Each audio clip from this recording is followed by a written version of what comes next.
Welcome to Tell Me Your Story, New Paradigms for a New World, where we're giving you choices and knowledge of those choices to help make your dreams come true. Today's program, I think you're going to enjoy. It's a returning guest to our program, and we're going to be talking again, of course, about the same general subject. The book is entitled The End of Scarcity, The Dawn of the New Abundant World by Kristine Ragusin. And Kristine, welcome back. It's been about a year and a half since we've had a chance to chat about this subject.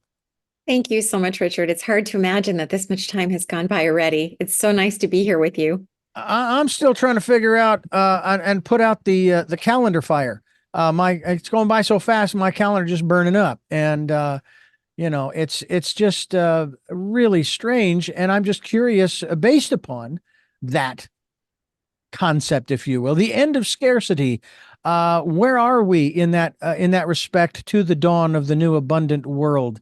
Because I hate to say this, but and again, I'm not going down this path per se, but just as a point of reference, from a political perspective, we're still in scarcity, and yet here's the irony: I was listening to the news this morning, and I've heard other stories in regards to specifically our economics. And, with prices rising and so forth here in 2024 and at the end of the third quarter and all of this kind of stuff, first quarter, I'm sorry, end of the first quarter, all of the doomers and gloomers and so forth. And yet there was another report that talked about how there were going to be more people, primarily college students, participating in spring break, that there was going to be more travel this year than ever before, which costs money. And I'm sitting here going, wait a minute, there's a disconnect here between these two stories. You can't have this fear of there not being enough, prices too high, and this and that and the other thing. And at the same time, you're going out and spending all of this money on, I go back to the same argument when it comes to, or the same, I should say, same perspective when it comes to Christmas. Everybody's complaining about the price of this. Oh, and this year they're going to be spending $5 trillion. The American public will spend $5 trillion on Christmas. Where are they getting the money? And so where's the scarcity? I guess that's the perplexing aspect to sort of the start of our conversation is there or isn't there scarcity? What is going on in the hearts, the minds, if you will, and the souls of the people in this country, but obviously worldwide? It's so amazing, isn't it? The scarcity, we're entrenched in scarcity truly every day. And I would still argue on its base level, it's not real. But it is very real in many different kinds of ways in terms of our culture, inflation, the unknown, all these other different kinds of things, instability in markets that just sort of persists as a mean of being. And at the same point in time, scarcity, the scarcity that entrains the culture is an illusion. It is actually created through the systems that we have. I think, of course, the type of spending that you're talking about is probably credit card spending. It's probably future spending, not savings spending, these kinds of things, which I think are a symptom, again, of having the system not honor the reality of the world, which is that we're incredibly creative, productive, talented beings on a very amazing planet. I have heard this concept. I would like for you to elaborate on it, where if you choose to accept what we're being told about the state of things, okay, in terms of, let's just say, the negative, the downturn, the last thing you want to do, and this is more from a metaphysical or spiritual perspective, the last thing you want to do as an individual, and maybe even as a company or what have you, is contract. You actually, in those times, though it may seem counterintuitive, you actually want to expand. Is that correct? Is that what we should be doing? Not crazily, It's been often said that we should go back to the old Jewish law that every 7 years, all debt is abolished. Well, unfortunately, that may very well foster during that 7 years, people racking up millions of dollars in debt and knowing that in 7 years, won't have to pay it. Right. Right. Yeah, it is. We are getting to a point where maybe we're going to need to do some type of debt wipe out. But again, and that's sort of, we could look at the different theory of modern monetary theory, which suggests that that's definitely possible. I would say it would still be used, something like that would be used to restart the game, but it should not be used as a regular part of the game. We are off. We definitely are, of course, because we've teetered either too far on either extreme. And for as much as I really do agree with our thoughts, where we put our attention absolutely influences and over time will create our reality, because it will create our personality, our character, and all of these different types of expectations. But we have to be rooted in both worlds, So I think the whole feeling of contraction is probably can be very destructive if we're constantly entrained into this mindset of scarcity, which I think we are as a culture. And I'm hoping that this particular time we're in is about birthing out of that. Could we actually get out of that? And what does that mean? Because I can even take my, for as much as I've spent time looking at these concepts, examining the money system, finding solutions, tangible solutions to these issues where we could fundamentally make our whole system a level playing field, have a meritocracy, and really have it be empowered on the bottom level up. At the same point in time, our thoughts impact. And because we are slipping, we might wake up in the morning and our first thought is, what time is it? What do I need to do? Who called? And it's all sort of in scarcity instead of having that small moment of, wow, it's a new day. It's another day. It's actually miraculous. It's another day. And I think we find this bipolarity at any point in our day, all throughout our lives. And I've really come to believe that it's either the belief in scarcity that just happens with the culture and also getting stuff done, to this sort of moment of spaciousness or greater expansiveness of seeing our ability in this creative matrix that we have tremendous impact to influence our physical, emotional, and spiritual realities. Mm. I know that one of the other things that I've often mentioned, especially because and I really honestly try not to listen to the news any more than I have to. Ironically, I've only worked primarily for news, talk, and information stations for the majority of my career, so it's hard to escape. But one of the things that I have always noticed, regardless of what the numbers tell us, up or down, is that economists are never happy. And so the question I always pose is to the economists, and it's more rhetorical than anything else, is, okay, what numbers would make you happy? Because that's really what we here on this program are trying to achieve, is some level of happiness and equanimity in our lives, so that we aren't stressed out and doing more harm to our physical bodies, which is where we reside right now, so that we can live a good quality of life and so forth. And I've never ever, I mean, as I said, it was a rhetorical question, but no one's ever given me an answer in any way, shape, or form to that question. But it's out there. What numbers would make you happy? But at the same time, because change is the constant in the universe, and we are constantly in a cyclical flow. I mean, I live here out in Santa Barbara. I went out to the marina this morning before this conversation, and the water was splashing up against the breakway. I even got splashed with seawater, because the tides are coming in. And then of course later the tide will go out. And it's just the nature of the world in which we live. And it seems to me that we need to find a way, and I'm hoping you can share a way with us, that we can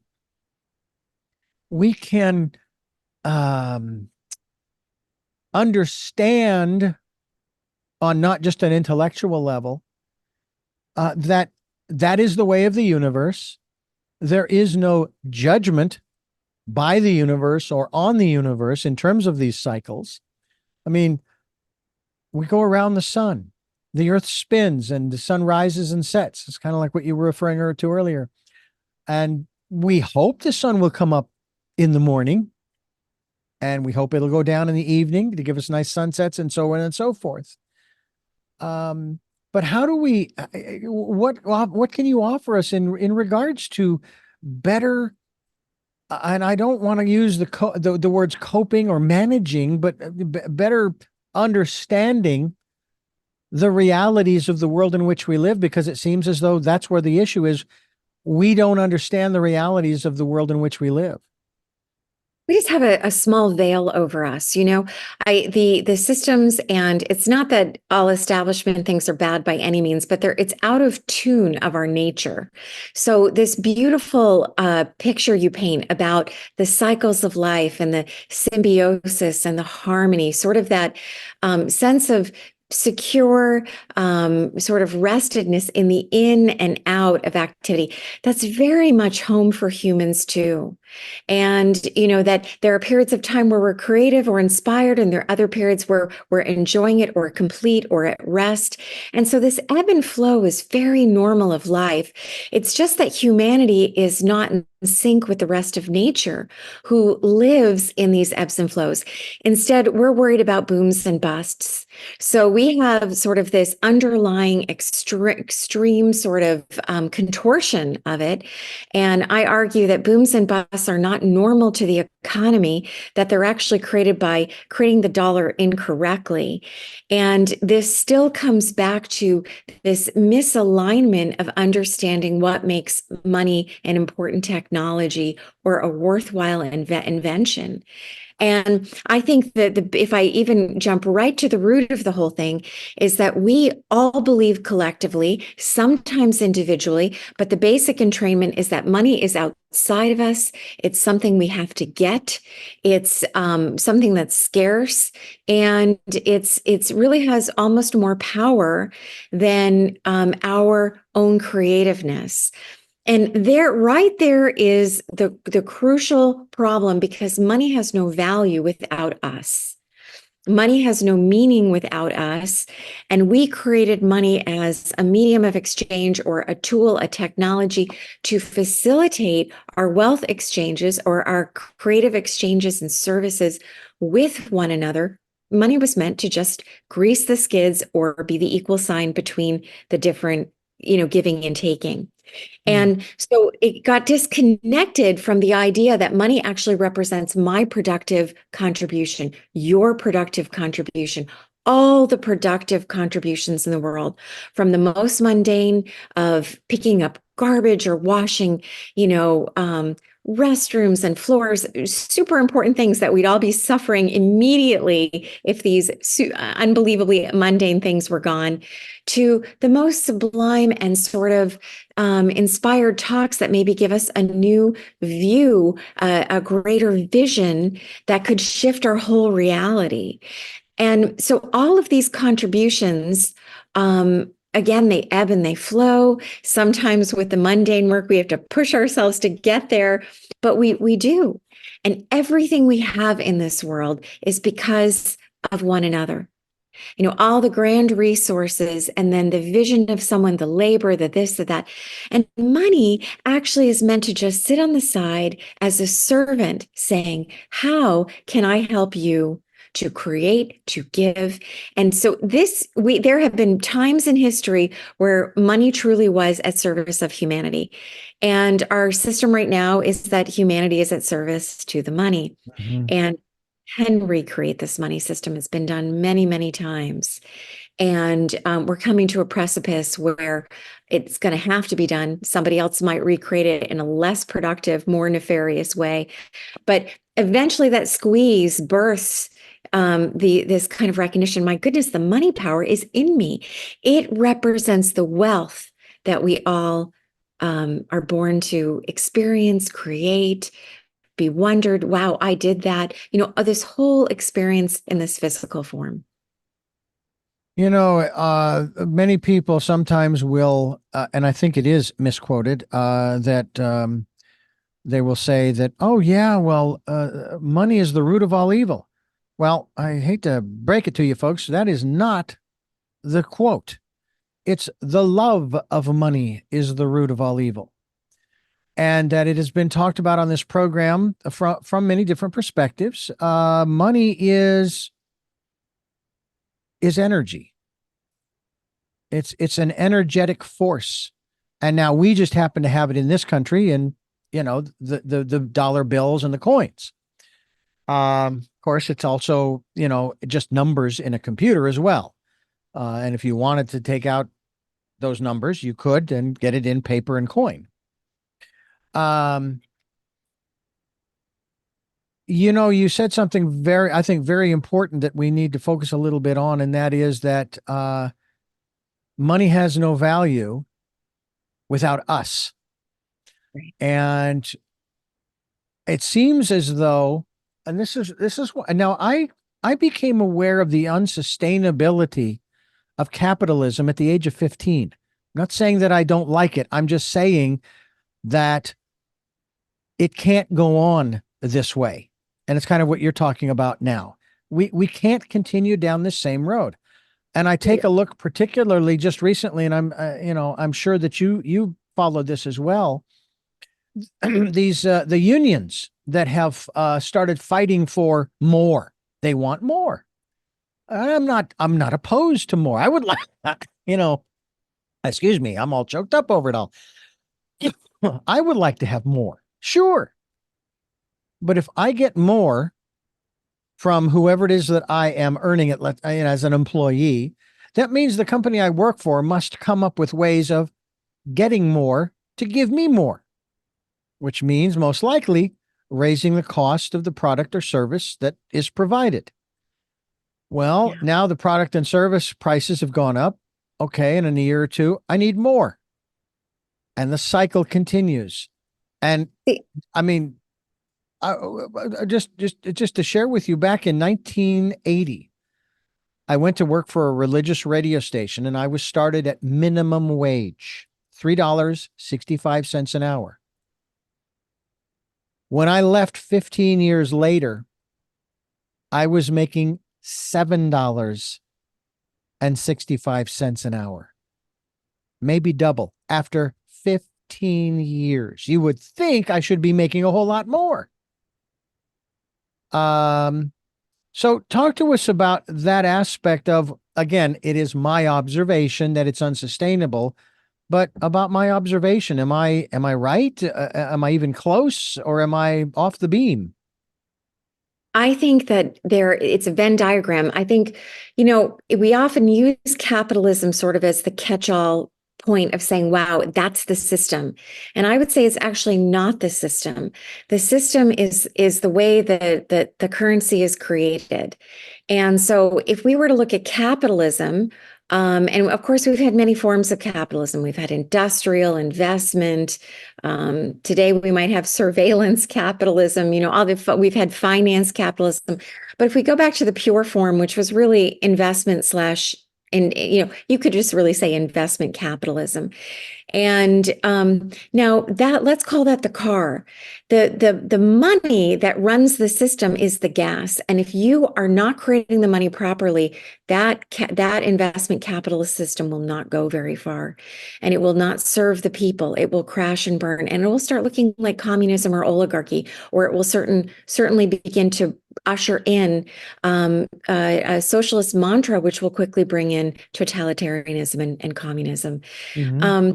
And so it's sort of, you think, gosh, wait a minute, because, certainly when we look at the pillaging of, sort of the earth for profits, you go to Walmart or you're working and you say, okay, now I've made this money. Now I go to Target. I leave the box where I went to work. If people are still going somewhere to work, they get in their car, they go to the box to shop. Again, this is sort of, anything can be done on the internet, but regardless. And then they take it back to the box that they live in their house. And if that's what the whole system is, right, to keep this thing alive, it becomes life killing and just filling landfills in order to hit those numbers for the economists. So what could be wrong? And why are the economists never happy with the numbers? Because they're simply showing us that they're on the hamster wheel or the treadmill, right? It's all about the velocity and the speed. It's not about the destination. So we're off track already.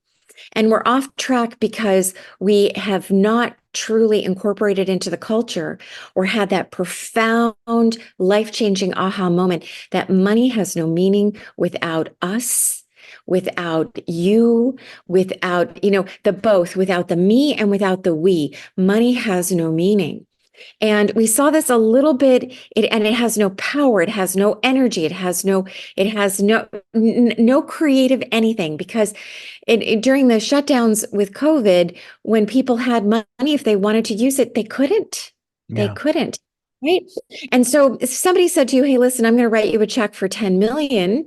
And now all of a sudden half the population is gone, or the supply chains are gone, or we've gone to some type of draconian new version of society, for some reorganization for whatever reason, that money has no meaning. And so when we look at laborers, quote unquote, laborers with unions and so on, who rightfully say, hey, listen, I'm coming to work, I am creating all of this, but I'm not taking home a living wage. And then I hear of these massive big bonuses and this and that. How do the profits get redistributed in that sense to make it fair? And when we start to go down this route of redistribution, again, we quickly end up in totalitarianism that wrecks creativity because people aren't being rewarded for it. Or even if, many positive intentions are to do some type of redistribution for, all different kinds of, DEI or all the equity and or the, all the different kinds of immigration that we have coming in the country. And you say, my gosh, there's somebody who's going to constantly be upset with this, because what's fair for one person absolutely becomes unfair for the other. Mm-hmm. And so how do we get out of this? And what is amazing to me when I actually saw how dollars were created today, which, most people think either the government creates them, or of course we think that it's fractional reserve lending, that the bank keeps a little bit somewhere on their balance sheets and then creates new loans from it. But it really isn't that. The banks just 100% create our money on the spot when someone takes a debt. We're at a 0% reserves. There are no reserves left in the banking system anymore. And I would even argue that's not terribly a problem. And boy, does that kick a hornet's nest. But it's that those new dollars are coming into existence for consumer loans. And this is what creates that hamster wheel and enslaves the entire population, every single human, because we are dependent on borrowers to primarily do consumer borrowing, which really is mortgages. And this is what destroys the price of a home and makes, all these Gen Zers, a lot of them already being conditioned to say, oh, renting is better for me because housing is so wildly unaffordable. And the root of this is that our money supply is not created by the Federal Reserve. It's not created even by fractional reserve lending, that the banks have some fraction of reserves from the Fed. In March 26th of 2020, that was written out of the banking system. And it really largely had not been going on for a long time prior anyway. But banks do credit creation. You come into the bank, you say, I want to buy this house, or I want a consumer loan. They're much more likely to give you a consumer loan than a productive loan, than an entrepreneurial loan, because it's much safer for them the way the system is done. So they write out $100,000, $500,000, $1 million, and they give people this money. And the problem is there's no compensating increasing value. So when we go to our employer and say, hey, listen, I deserve more, there has to also be a greater value in general that's constantly, because the money supply needs to be equal to the productive value of the people. And we get again confused because as soon as we lose this idea that money represents what we do, from creativity, imagination, inspiration, to labor. That's all that money supply is supposed to represent. And, and then I get the money as a receipt for a good that I've contributed, for a service that I've provided, for something that I've done that somebody thought made life better, right? It had some positive meaning to someone who gave me, an IOU back in exchange that was proof that I contributed. Now I have to store that somewhere. So it's stored in Federal Reserve notes. Unfortunately, not a great storage of value, primarily because, again, the money is being created as mortgage debt. And I can explain that more, why that really distorts the ability to save. Mhm. But regardless, I provide a service, somebody wants it, we agree on what the value exchange is.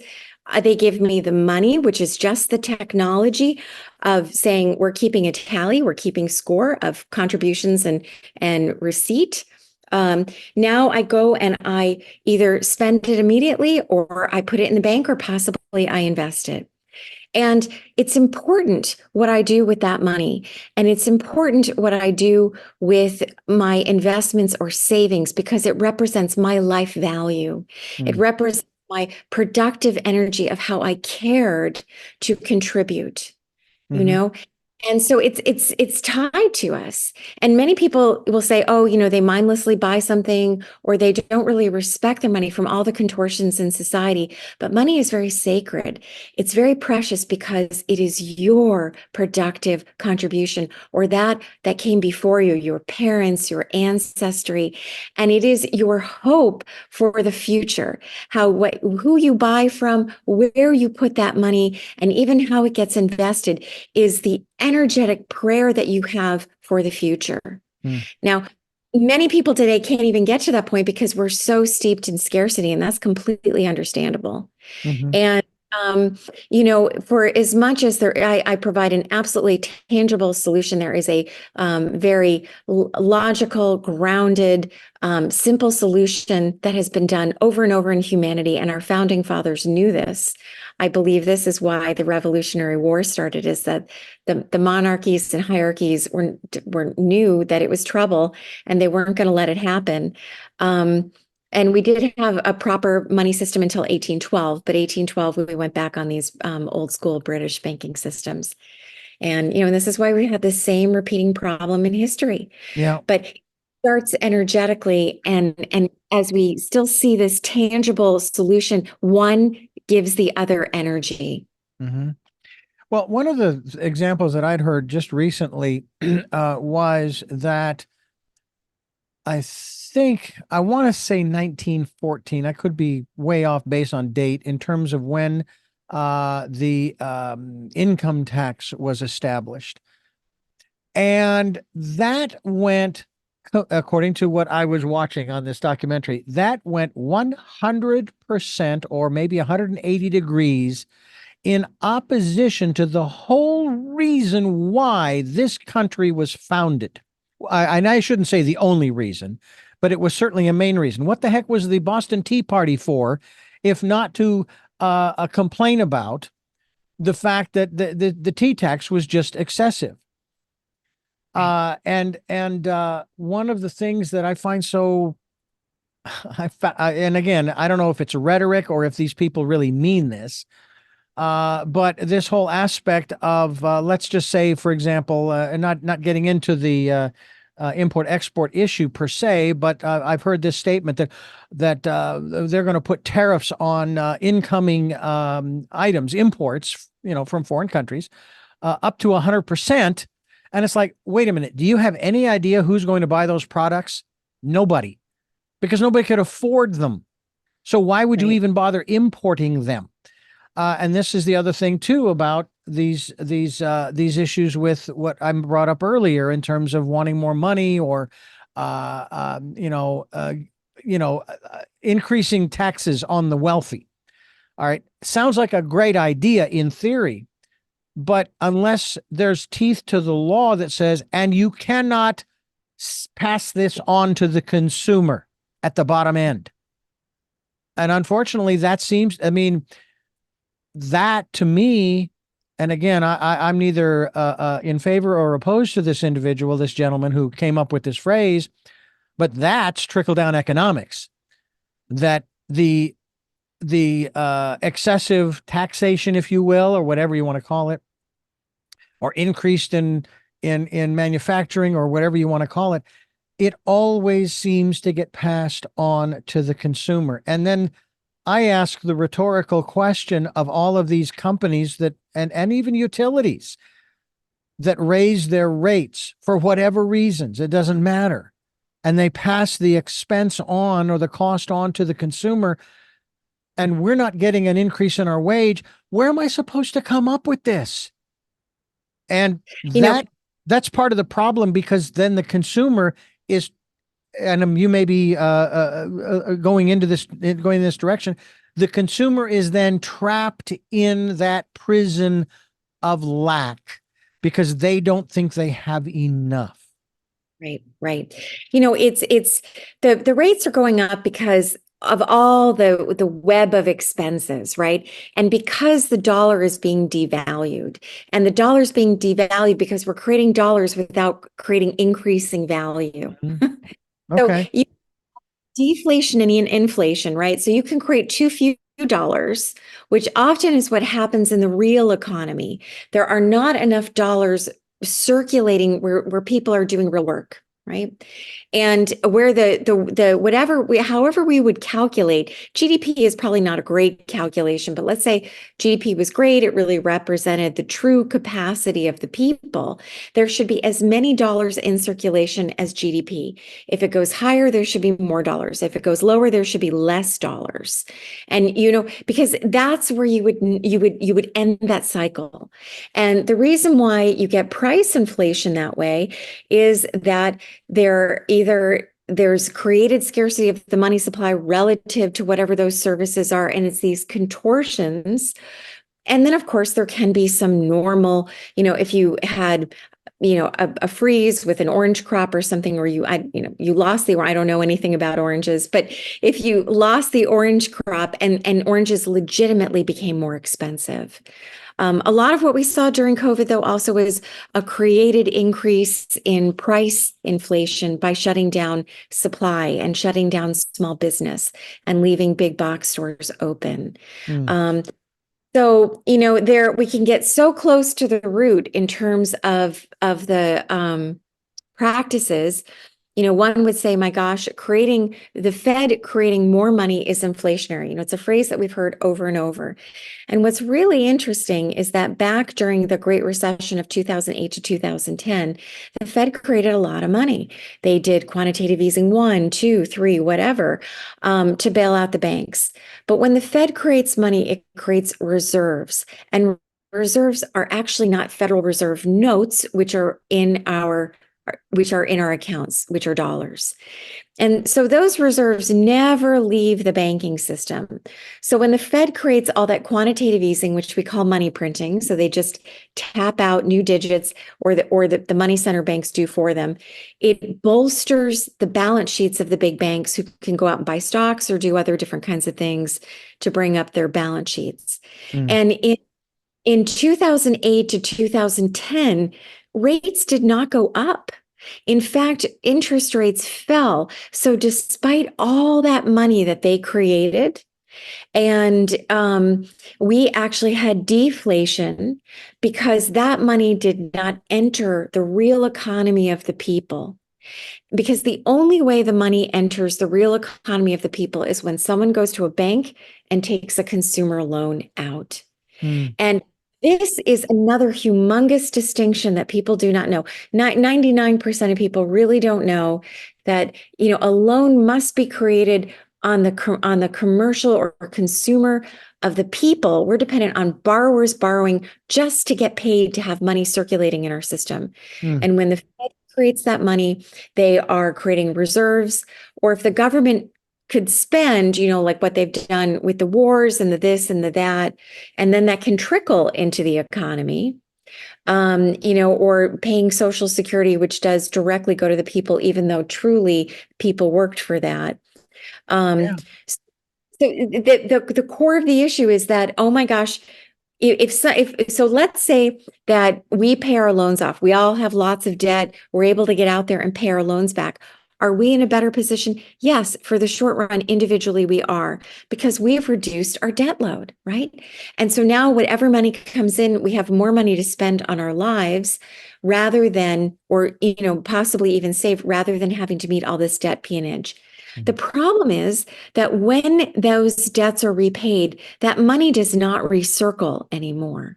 So if I take a loan from Bank of America for $100,000, and regardless of what the interest rate is, they give me $100,000, it goes into my account, but they also do double book entry where it's a negative $100,000, same time. And I get a loan statement. So they give me a minus 100,000, which is the loan to pay them back, and then a plus 100,000, which is the money that went into my account. Now I get out there, I spend that money. It looks like money, but it really is a debt that I owe to Bank of America. And every month they send me a statement, and every month I better pay. And if I don't pay, I could get into a lot of trouble eventually. And, the taxes are reinforced by authorities who are going to take our property, throw us in jail. Taxes are really reinforced by force. And so our money is created through this double book entry, creating a plus 100,000, a minus 100,000, plus 100, minus 100. And when it circles in society, we think it's money, but it's really someone's debt. Now, when that money is repaid, I borrow $100,000. I work, I'm able to repay it. I go and I repay it. Now, Bank of America wipes out my debt. But what happens to that $100,000 that I gave them? It's deleted. It no longer exists anymore, because we think of money and debt like the salt and pepper shaker or the oil and the vinegar, two opposites, but they're really two sides of a quarter. They're inseparable from one another in this system. So when I repay my debt, and let's say that 100,000 of us get out there and we all repay our debt at the same time, the entire society has that much less money in it.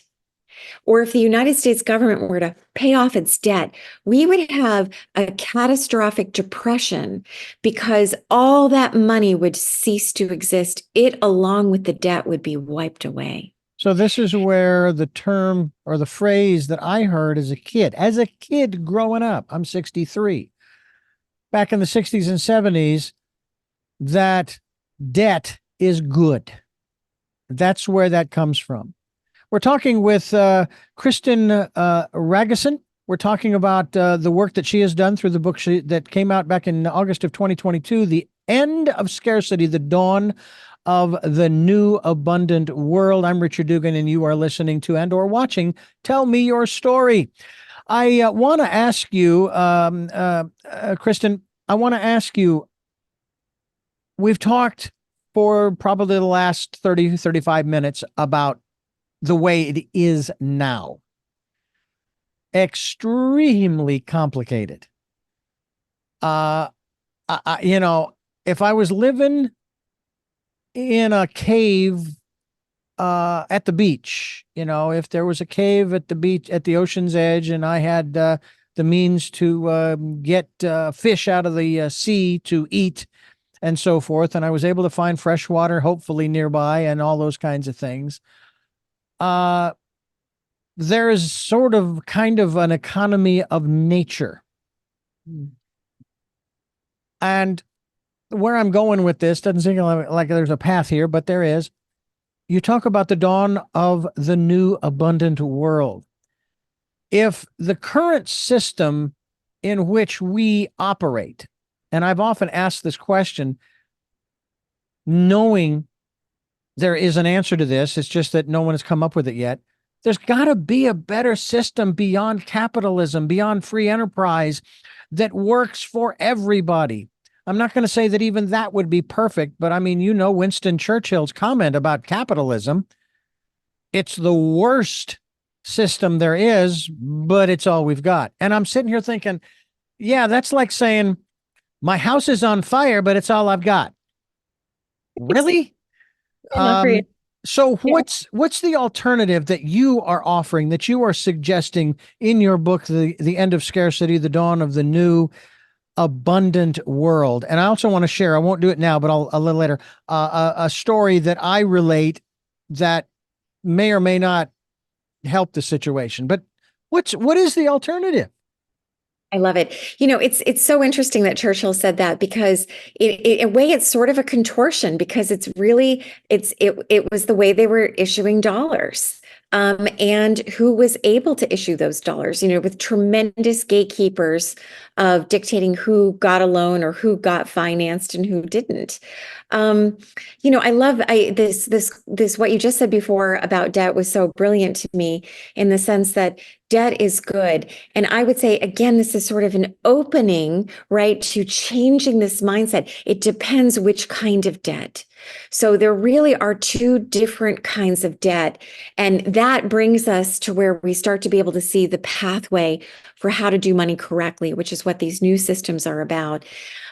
Debt is simply we all are in debt to one another, right? So when, again, I get up in the morning, I love coffee. I go and make a beautiful cup of coffee for myself. How many people were involved for me to have the coffee at my house, right? Mhm. I mean, the whole world. It is so many people, and all those people that are connected to the others that had to give them a house and give birth to them, and on and on and on. So probably every moment of our day, we are indebted to one another beyond possible reproach of repaying. And that's a beautiful thing because that shows our unique expression that we're individuals, we're inspired expressions of the divine, beaming with creativity when we're fueled enough and not feeling, all the scarcity. But when we're feeling empowered, we are unique, amazing, ineffable beings who are here to express. And I've And often said it time and time again. I'm here talking to you because of the thousands of people that have been in my life. I didn't get here on my own. I chose to move forward through all of the support that I received, but nobody gets where they are on their own. Continue. And that brings us to sort of the second kind of contradiction of our existence, that we're also inseparable from one another. Mhm. And so I feel like this becomes the dance almost before sort of nasty capitalism or socialism, when one is, and they argue the duality, when in fact it's both. We're unique, we're individuals, we need to determine our own value, the value that we pay for things.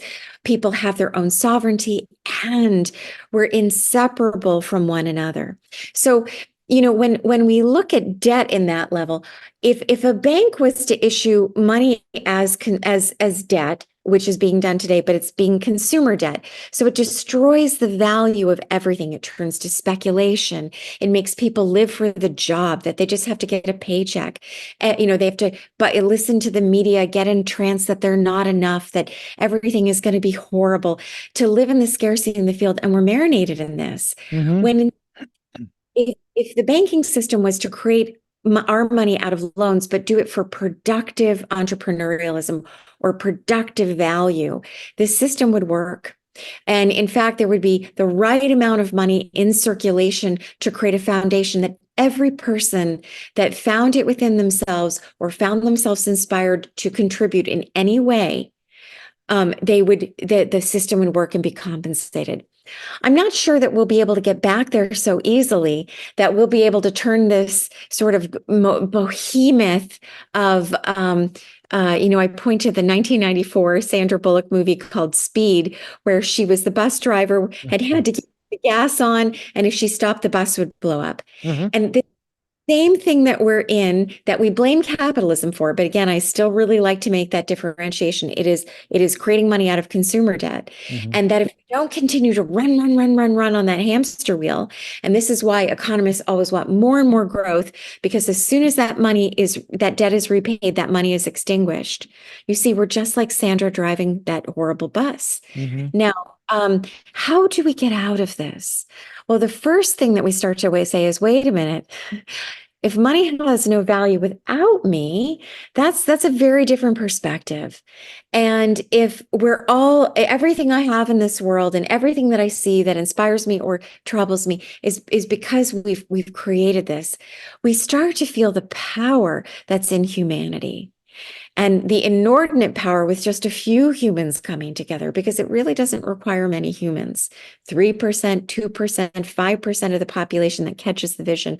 Oh, the money power, is actually in me. So when we fall in love with money being the root of all evil, I really do agree with that. And yet I see money as being this beautiful servant to humanity. The love was meant to be on the contribution. How can I serve? Mm-hmm. How can so empowered that even if I'm tired or I'm cranky a few days, I'm coming back up and I'm getting lit up again. Right. I remember, how can I serve? And may all the children coming forward be so immersed in this of how they're so important that not only is this a world of adventure and fun like spring break, but it's the real beauty and satisfaction comes in expanding one's own self and surprising oneself in the service. Now, we'll reissue the money based off of a system like this. Mm-hmm. And believe it or not, the founding fathers, Benjamin Franklin in particular, they issued money off of productive land. So money was issued to that particular scrip was backed by a certain amount of productive land.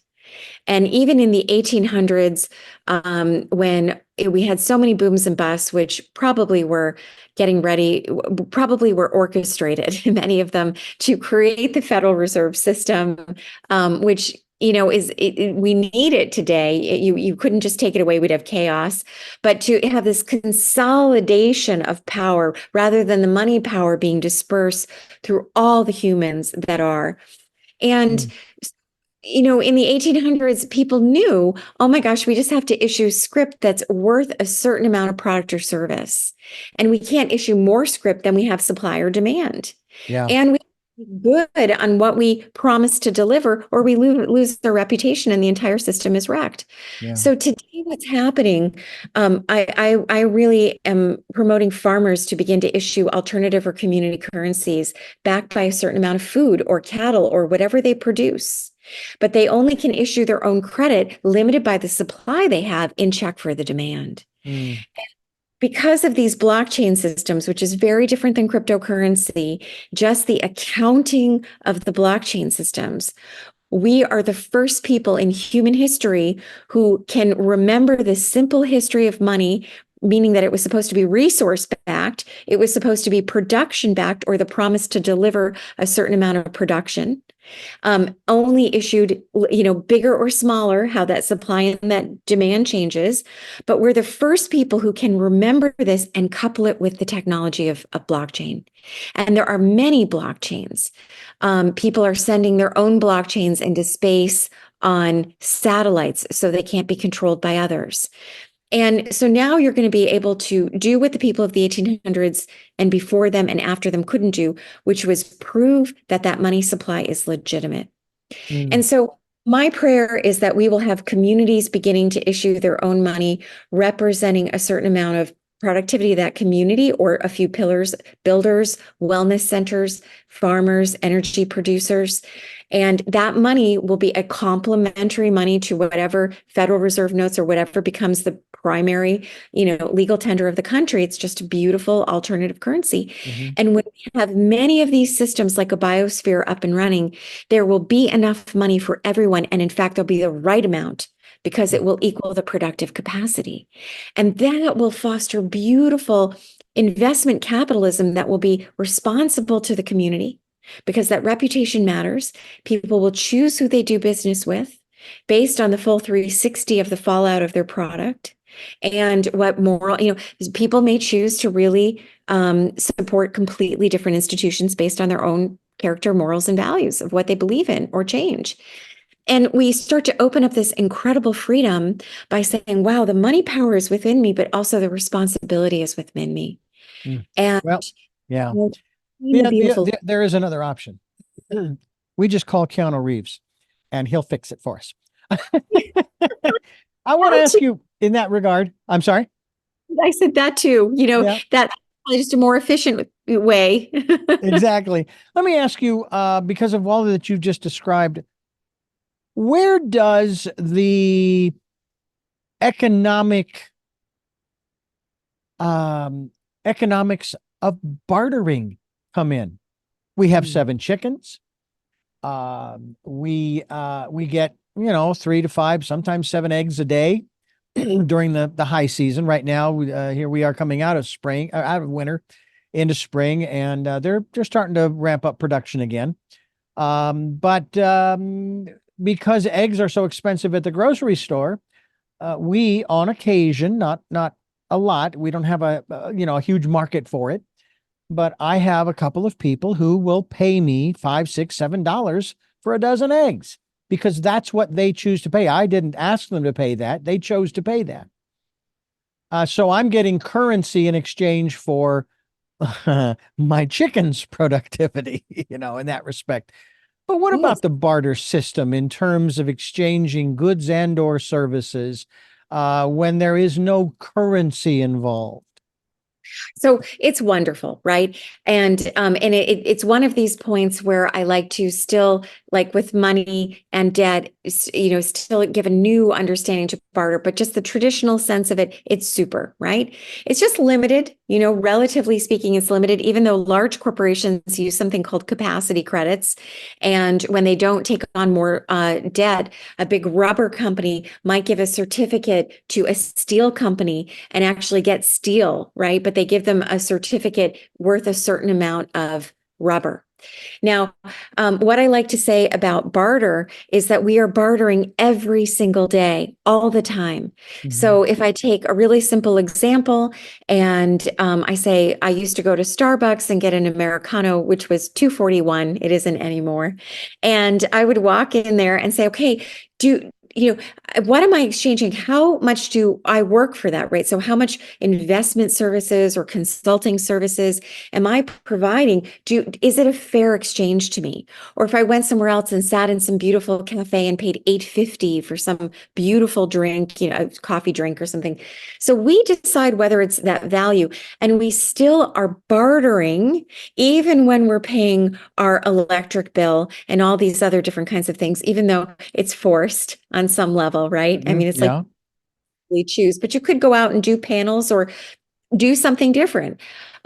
So we're bartering all the time. The money has just monetized the barter. That's all. Okay. Money truly is a technology that we created to facilitate the exchange of the products and services. Okay. Well, let me go down that road just a little bit more because and actually you did address it already because you said sometimes we're forced. For example, here in California, the price of gas. I hear the price of gas on the East Coast, it's half of what we're paying here.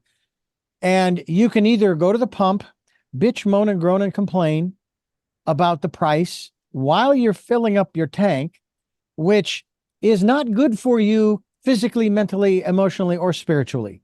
Okay. It doesn't, how does that help? Okay. That kind of thing.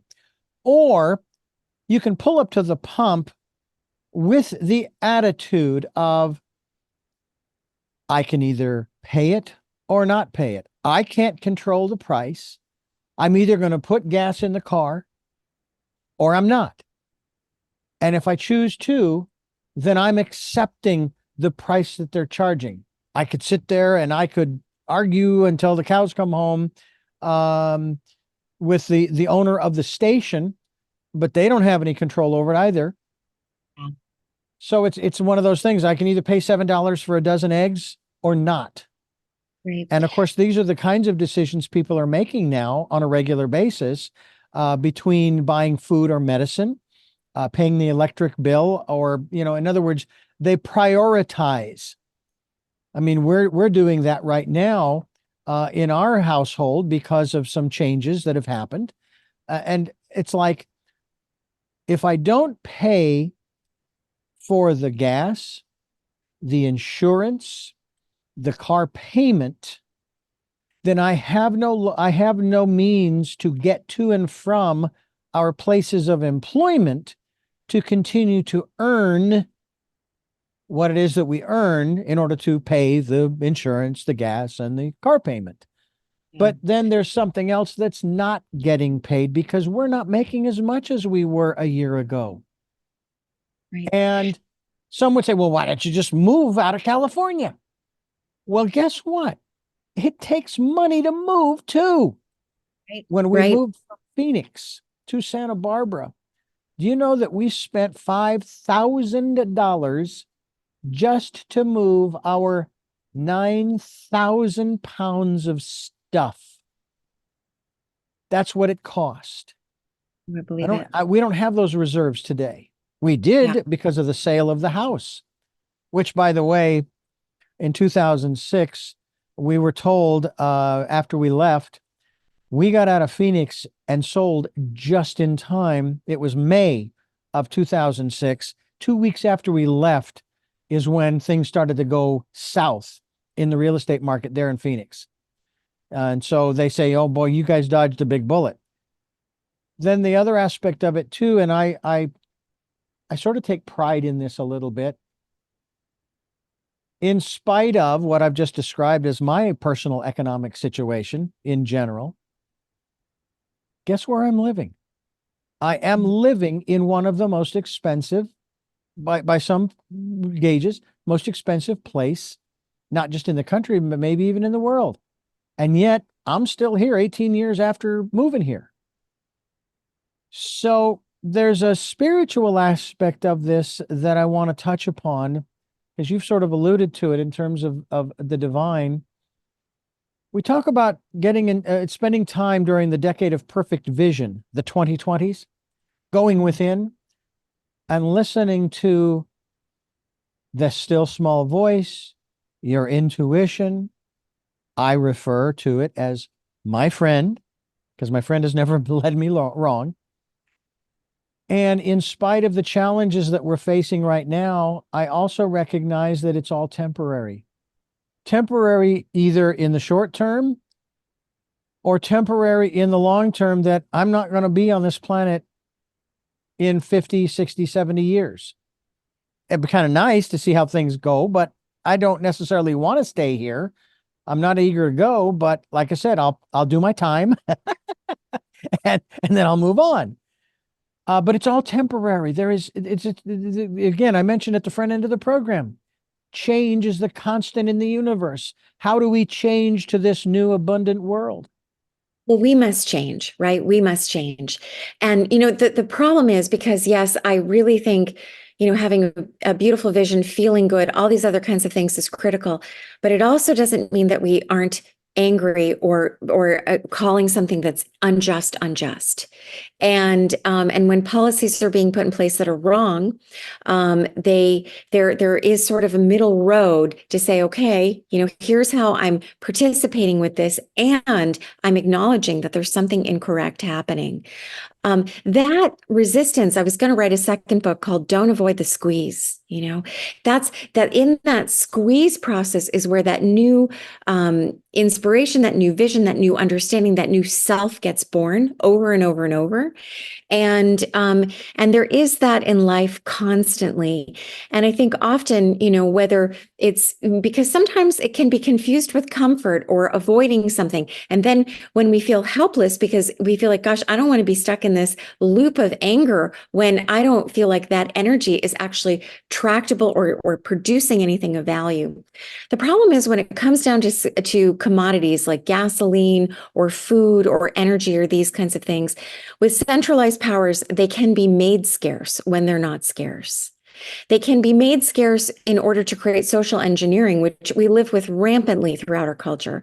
Our culture is still orchestrated largely. And, some people may say, oh, that sounds conspiratorial, but I think it's factual. And, throughout history, different types of things have come into pop media or this or that. And when we shape the culture, we profoundly impact the economies and the people, what people accept and they don't accept. The problem is, how do we walk both paths and see a way out? Mm-hmm. And so what I found in studying the money history for 6,000 years, really all the recorded money history there was, and then the money history of the United States, which is truly fascinating. In the book, The End of Scarcity, it's the fascinating history. It's so entertaining, and it's illuminating, because we say, oh my gosh, all people before us have had this same problem, the same thing that we're experiencing, just in a different flavor of what their culture was. Mm-hmm. And when centralized powers again made the money supply scarce, whether through closing on farmers, their loans just prior to harvest, and taking the food away, and now the food was scarce, and now the food prices went up, and now the farmers got no reward from their labor, and the people were that much dependent on bankers and getting loans. They started issuing script backed by their resources. They issued community currencies. And so people can absolutely do this when there is no change without the changing the money. And I explain this in the book in a very, very simple terms. And when people start to say, wow, politicians will be beholden to the people when the people can start controlling the money again. But you can't control the money through the politics. People on the ground up have to start issuing alternative currencies backed by the resources of what they produce in limited supply and demand. You know, we think of loyalty points, or we think of any of these types of vouchers, very similar concept. I do think that we may see Amazon and Apple and all these big companies in the not too distant future start to issue their dollars instead of just stocks and bonds. And we choose to have them. You know, your local community may prefer to have your egg dollars that are worth a dozen of eggs. Mm-hmm. You issue your credit ahead of time. They give you Federal Reserve notes in exchange that you build up a structure with, like crowdfunding. And then would a circle be built in your local community where people so count on your reputation to be good, and that you've issued the proper amount, that people now start using those egg dollars to hire each other as a tertiary. And Well, this is how I was just going to say that one of the things that I find interesting about this is that we're all doing it as you've already stated, we're already doing this whole barter thing. We're already creating a different kind of currency.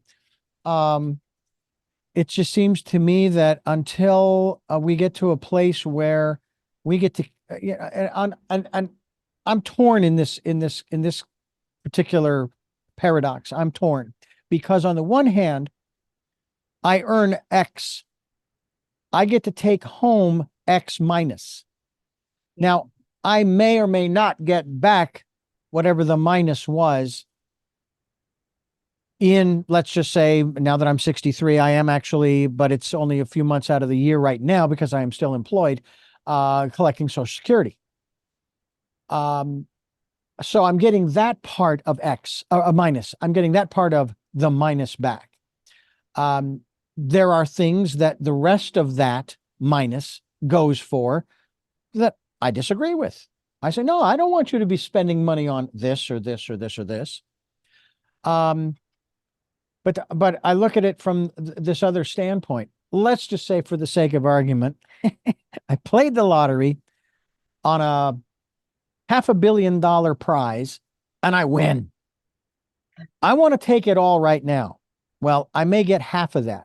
Well, guess what? My perspective, and this is where the paradox comes in, is on the one hand, hey, I'm still $250 million in the plus, even though they got the other half. I never had 500 million, but at least I get to walk away with 250 million. That's the one side. The other side is, no, I won it fair and square by playing the game. I did my part, so I should get to take it all. And that's one of the things that is so frustrating for a lot of folks. You know, we work and work and work. I mean, I have people I've talked with who I've worked for so many years. They're at retirement age, and I deserve to retire. I deserve on and on and on and on. And I'm just sitting here going, yeah, maybe. I don't know. I don't know if you deserve to retire, because retirement is a fairly new concept, especially here in this country. what was it? 150 years ago, there was no such thing as retirement. Death was retirement. Well, So we've got these this paradoxes within our own system, and it's just real interesting. totally, definitely. It's, I mean, I think that the difficulty is that the standard of living has gone down. And in the 1950s and the 1970s, a family-sized home was 3, maybe 5 times one person's salary. And today, that's not the case at all. And college, UCLA might have been relatively free. And today it's creating indentured servants. And despite many of these schools having massive endowment funds where there's really no legitimate response as to why there is tuition, and are they getting tangible critical thinking skills and skills to get out in the world to pay back those loans? It's a very contorted reality.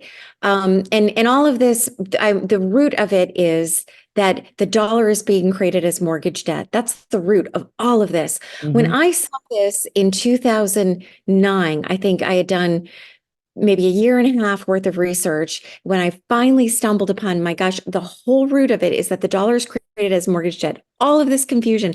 I couldn't believe it. I was so sad at first, but then I was so inspired to find a solution and then share the very sober truth as to where all the other things that separate us and divide us as a country.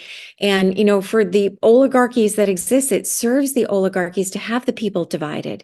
It Mhm. serves redistribution of wealth and give money to certain groups of people and not others, to take from people who are working and to give to people who are not working. This all disempowers people and says, there can be no meritocracy, or certain people need help, which is again very spiritually disempowering.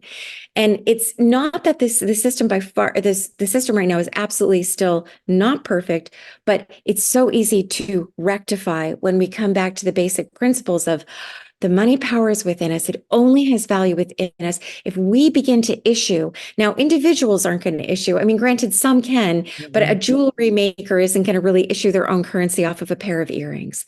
But a group of farmers could, or an individual could within a small permissioned circle. But when we start having many people do this, from regional farmers to corporations, the power will come back to the producers and all the people. And then the politicians will be beholden to the people rather than special Yeah. interests. I think You that know, a they, lot of people also forget the founding fathers and the documents that we say we live by. There are some in this country who they basically want to do away with the Constitution and become king. But it says that it's we the people. Now, it's amazing I remember this. We the people, in order to form a more perfect union. They didn't say it was perfect. They said a more perfect union.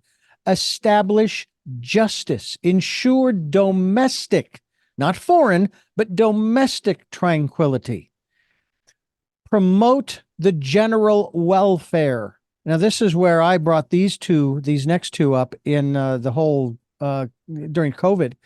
Promote the general welfare and ensure the blessings of liberty to ourselves. And who? Our posterity. Who's our posterity? Our children. And people would argue, we do ordain and establish this Constitution of the United States of America. But people would argue over, I have the First Amendment right. I can do whatever I want. I don't have to wear a mask. I don't have to wash my hands. I don't have to stand 6 feet apart, blah, blah, blah, blah, blah, blah, blah. They're taking away my freedoms. And I'm going, well, that's your perspective. They're not taking away mine. I'm choosing to exercise my First Amendment rights by wearing the mask so I don't catch it from you. I wash my hands so I don't touch something that I give it to myself. And I stand a distance away and so forth and so on. And I mean, that's just my perspective. That was just where I was coming from. And I'm not, we're not going to go into the vax or anti-vaxxer stuff, but it's just that these documents were written in such a way, and people have forgotten flat out, especially the first three words. We, the people. Didn't say Congress. It didn't say the executive branch. It didn't say the Supreme Court.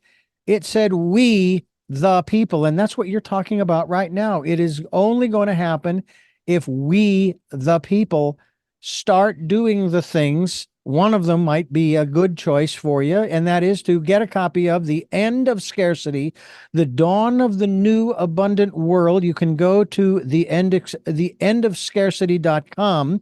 We'll be linked to that website on our podcast, and you'll see it in the video cast as well. And we encourage you to find out more by going to that website. You can also go to Kristine's website, KristineRagusin.com. We'll have that listed as well, so that you know, whether you agree or disagree. The fact of the matter is, Kristine, one of our slogans is that we're looking for those new ways of living. Why? Because the old ways don't work. All you have to do is look around you, and you can see that the old ways don't work.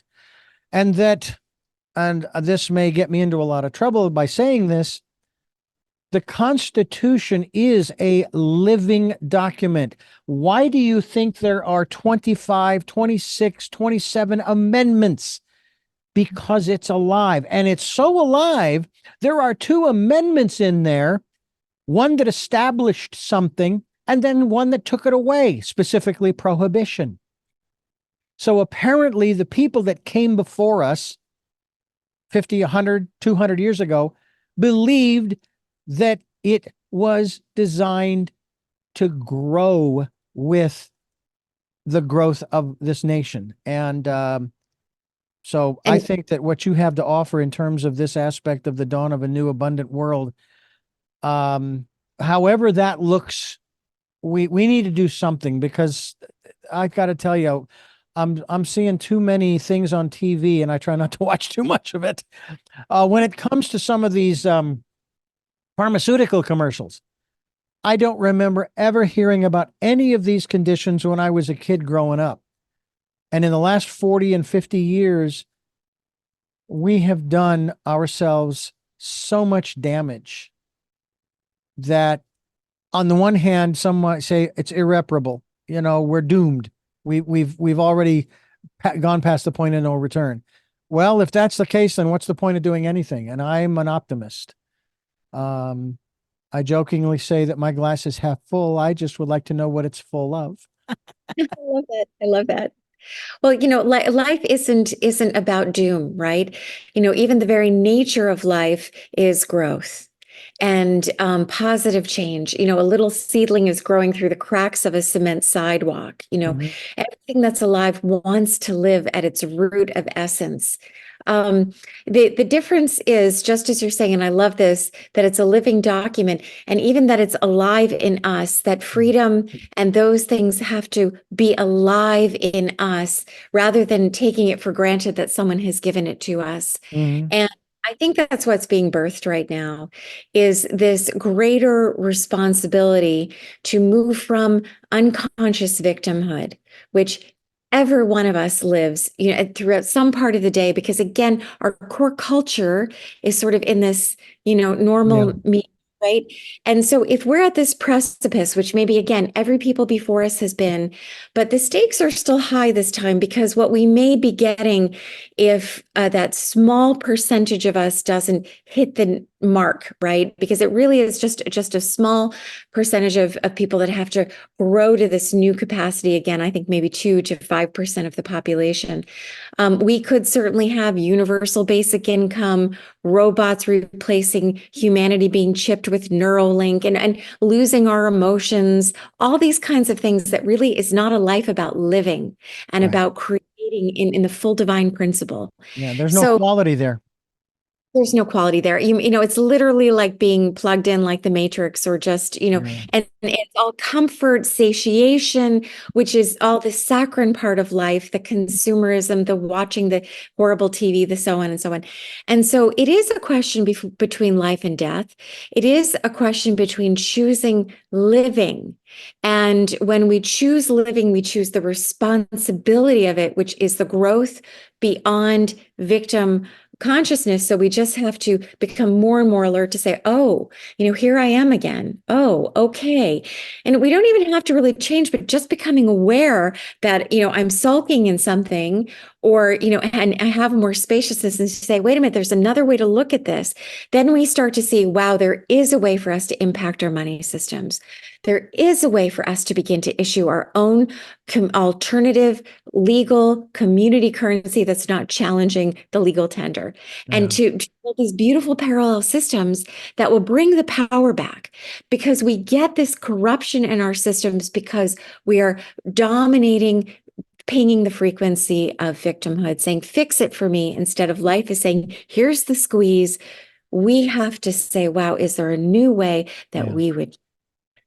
Well, there was a presidential candidate some 24 years ago who was giving a speech, and I'm listening to this person talk about all of the things we, the people, we can do, and went down this list. And I'm going, yeah, I like that. And then here's what the government will do. And I turned it off. I said, I don't want you to do anything for me. The phrase that was used back in the 1980 campaign, Reagan-Carter, the statement that was, or the question that was asked, are you better today than you were 4 years ago? And my response to that question, even to this day, is whether I'm better or worse off today than I was 4 years ago has nothing to do with you. Yeah, has right. nothing to do with the government, has nothing to do with what you are trying to accomplish here by trying to twist the words. That goes back to the whole victimhood thing. It's the government's fault that I'm not better today than I was 4 years ago. And I'm just going, no. And that's why we offer people, another one of our wonderful slogans, choices and knowledge of those choices to help make their dreams come true. And I think that Kristine Ragusin, I thank you for sharing your perspective, your choices you've laid out for us on our smorgasbord table for people to partake in, and hopefully they will do that. And I thank you so much for being a part of what we're doing here. Oh, gosh, such a pleasure. Thank you so much, Richard. I really enjoyed this. I do have 3 final questions that I want to ask you. I ask all of my guests, but before I do that, I want to thank you for listening to and watching Tell Me Your Story. New paradigms for a new world, where we're giving you choices and knowledge of those choices to help make your dreams come true. We're here on Sundays at 7 a.m. and 7 p.m., Monday mornings at 1 a.m., Wednesdays at 9 a.m., and Monday through Friday, believe it or not, folks, from 8 to 9 a.m., where you can hear 9 overall different guests every program. And hopefully get some new ideas, some new choices, as we say, to help make your dreams come true. We are also on SoundCloud, iTunes, TuneIn Radio, Spotify, Stitcher, Player FM, Blueberry, iHeartRadio, Amazon Music, as well as YouTube. And we hope you'll subscribe and select and click notification so that when a new conversation is posted like this one, you'll be notified and you can tune in. We also ask that if you can support the work that we are doing here financially, we would be gratefully appreciative. We have a PayPal account that's there for your security as well as ours. We'll take energetic support as well. Send it our way. We'll put it to good use, I promise you. And also, as I mentioned earlier in the program, hope you'll take time during this, the Decade of Perfect Vision, to go within and listen to that still small voice. With all of that being said, we go to our 3 final questions. And the first of those is, who is Kristine Ragusin? Oh, someone who's in love with life. What gets you up out of bed in the morning? No, I think it's the beauty. It's the beauty of what is and the possibility of what can be.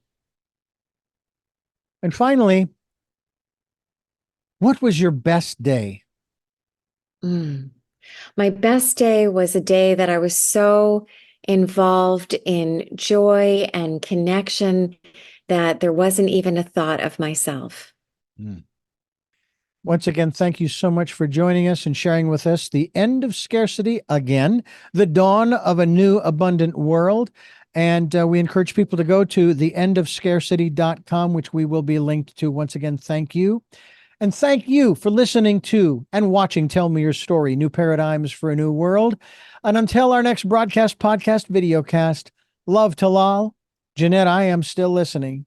Dad, continue to be happy because I am. Smokey, I'll see you on the other side. And to my dear friend Zorro, aho, aho.